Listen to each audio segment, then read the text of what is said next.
Paolo Avellino sinugod ang kanyang asawan na si Kim Chiu sa ospital.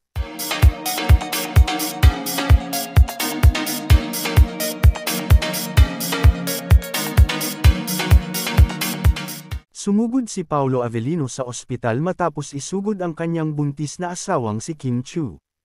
Isinugod si Kim sa ospital dahil sa hindi inaasahang komplikasyon sa kanyang pagbubuntis.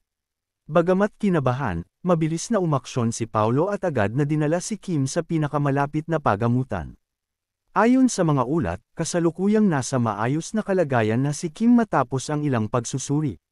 Patuloy na naka-antibay si Paolo sa tabi ni Kim habang iniintay ang resulta ng mga karagdagang test. Nagpasalamat naman si Paolo sa mga doktor at nurse na agad na rumespond.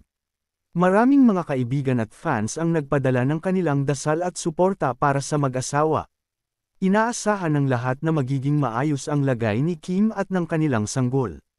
Pansamantala, hihinto muna si Paolo sa kanyang mga proyekto upang matutukan ang kalagayan ng kanyang asawa. And this are chika for today mga ka-showbiz, sana nag-enjoy kayo.